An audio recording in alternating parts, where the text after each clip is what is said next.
Bismillahirrahmanirrahim. Assalamualaikum warahmatullahi wabarakatuh.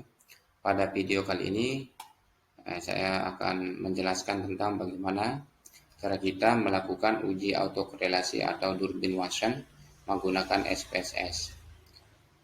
Langsung saja kita praktikkan.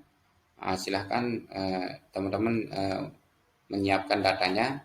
Di sini saya sudah siapkan data yang akan kita uji. Ya, ada 3 variabel di sini. Dan yang selanjutnya silakan buka SPSS. Nah, ketika SPSS sudah dibuka, silakan langsung ke variabel view.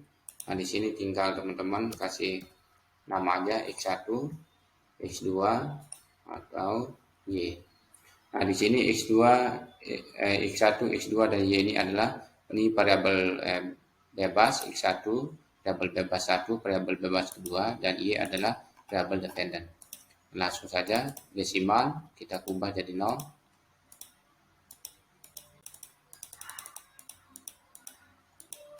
Terus ke measure scale, kita ubah jadi scale. Oke, setelah ini kita ubah langsung ke data view. Nah, di sini kita akan masukkan data yang kita akan uji autokorelasi. Yang pertama adalah kita copy variabel X1.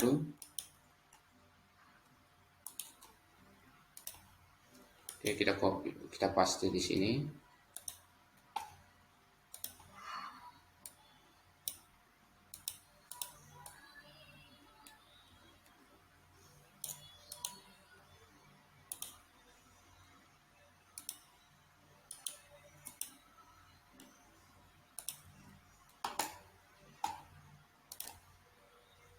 Variabel terakhir yaitu variabel Y atau variabel trigger.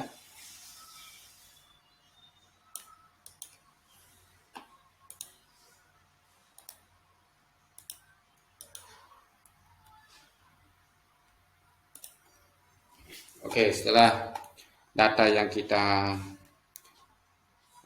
siapkan yang akan kita uji di SPSS masuk di SPSS, maka langsung saja kita uji autokorelasi dengan cara silakan teman-teman klik di analyze, langsung ke regresi, langsung pilih. Nah, setelah ini muncul, silakan teman-teman masukkan data sesuai dengan kolom yang ada di samping kanan ini. X1, X2 variabel independent, kita klik di sini. Y variabel dependent. Langsung ke statistik. Nah, di sini silakan teman-teman pilih Durbin Watson. Oke, setelah itu langsung continue, langsung oke. Nah, di sini sudah muncul hasilnya. Nah, untuk melihat hasil dari uji autokorelasi menggunakan SPSS ini, maka yang akan kita lihat adalah di model Semari, yaitu di Durbin Watson. Tapi sebelum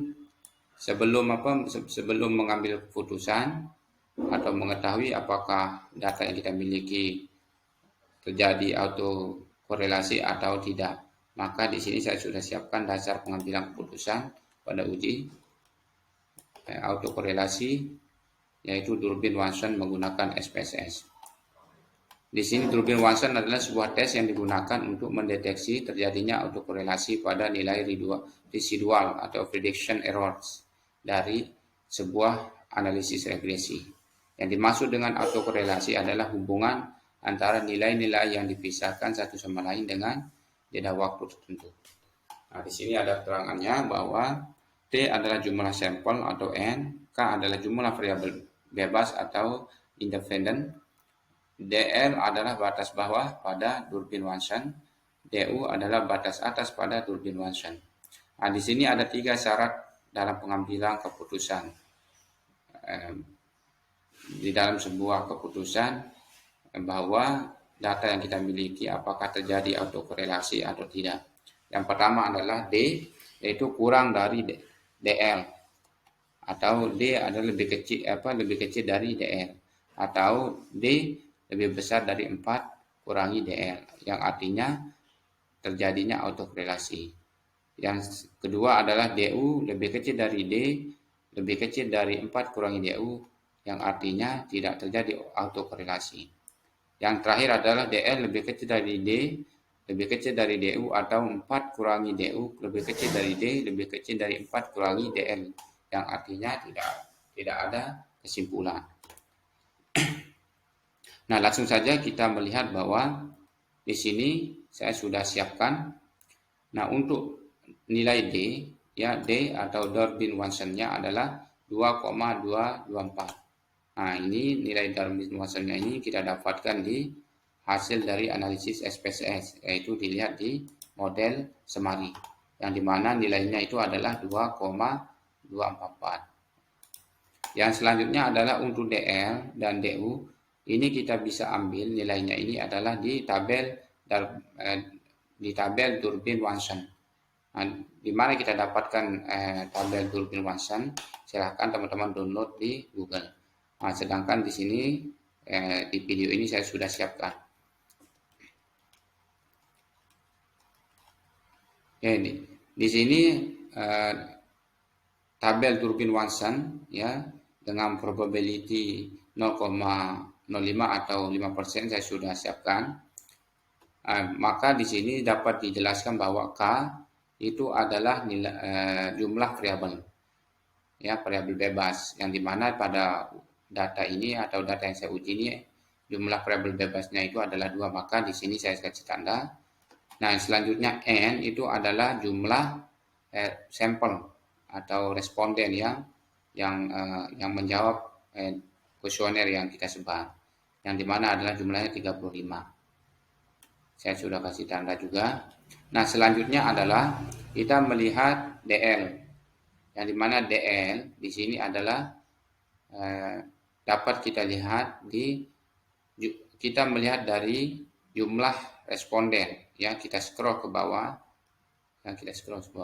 Nah, di sini berarti jadi jumlah DL-nya itu adalah 1,343. Coba kita lihat. Jumlah DL-nya itu adalah 1,3443. Nah, untuk DU-nya adalah, kita kembali lagi kepada tabel Durbin-Wanson. Nah, ini DU.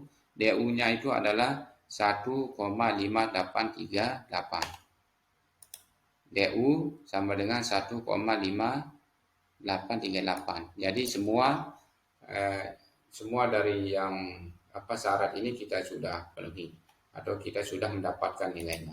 Tinggal sekarang kita akan menguji apakah data kita terjadi autokorelasi atau tidak.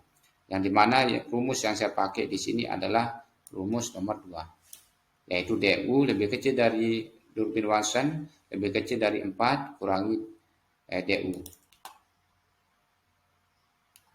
Oke, untuk DU-nya di sini kita ambil 1,583. Ya, di sini DU 1,583 yang kita dapatkan dari hasil dari hasil tabel Durbin-Wanson, yaitu 1,5838. Yang selanjutnya adalah DL yaitu 1,343. Ini di sini 1,3433. Nah, setelah itu untuk 4 kurangi DU, nah hasil atau nilai yang kita dapatkan itu adalah 2,416.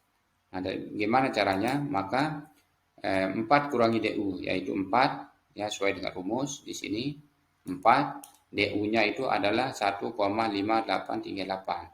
1,538. Maka menghasilkan 2,416. Nah, maka selanjutnya kita langsung masukkan ke rumus yang kita gunakan, yang sudah saya tanda ini. Saya menggunakan yang nomor 2, yang dimana untuk DU yaitu 1,583, ya, itu lebih kecil. Teman-teman ingat, lebih kecil dari 2,224. 2,224, ya, 2,224, yang dimana D ini adalah Durbin-Wansonnya yang kita dapatkan dari SPS yang ini. Yang selanjutnya 2,224 itu lebih kecil dari 2,416.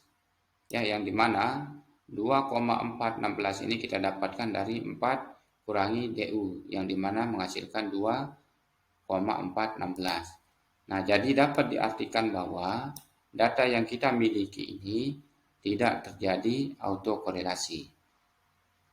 Ya, tidak terjadi yang namanya autokorelasi. Kalau kita melihat dari hasil, ya, hasil dari syarat yang kita lakukan atau yang kita uji. Nah, pada intinya bahwa Durbin Watson ini harus berada di tengah-tengah.